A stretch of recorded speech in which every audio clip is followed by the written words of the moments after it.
The Boy That Cried Wolf. A shepherd's boy was set to watch his master's flock upon the edge of the wood, not far from the village.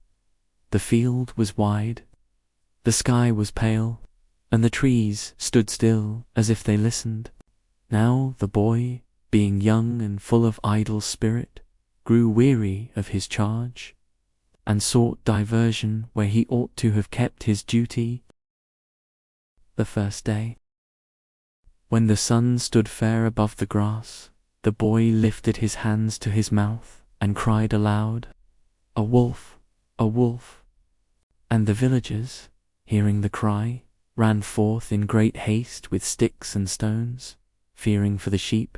But when they came, they found no wolf, only the boy, grinning as though he had won some fine game.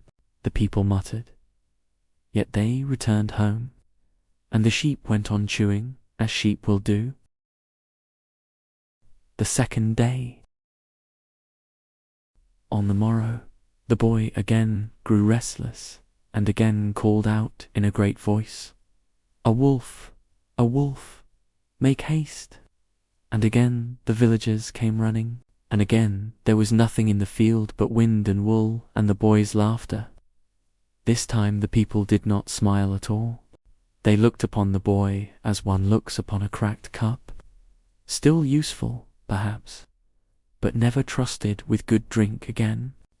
So they went back, slower than before, and the trees watched them go. On the third day, the sky was lower, and the light lay thin upon the grass, as though the sun had grown tired. The sheep bunched close, not for warmth, but for something older. Then, from the mouth of the wood, a shape stepped out, not quick like a fox, not bold like a dog. It moved wrong, as if it had too many joints, as if it remembered walking on two legs. The boy saw it, and the joy fled his face so fast it left him hollow. He cried out, not for sport now, but for life, "A wolf! A wolf! Pray help me, or I am undone." But the villagers, having been mocked twice, gave no heed to his voice. For they said in their hearts, "This is but his trick again." So no one came, and the field, which had held laughter before, held only breathing. The wolf did not fall first upon the flock. It came to the boy. The boy stumbled back, and his staff shook in his hands like a branch in storm wind. He tried to shout again, but the sound broke in his throat. The wolf did not tear him as beasts do. It only seized him and bit him once, not to kill, not to feed, but to mark. And when its teeth sank into his flesh, the world seemed to tilt, as if the sky itself had shifted in its sleep.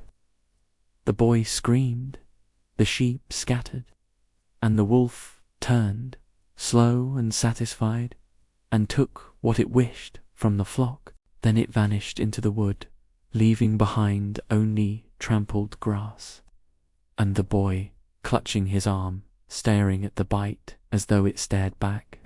For the wound was not like other wounds. It did not bleed as it ought.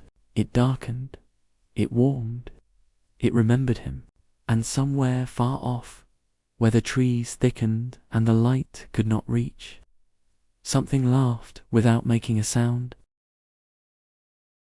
He that will cry falsely shall not be believed when truth stands at his shoulder. And some truths, when they come at last, do not come to teach, they come to claim.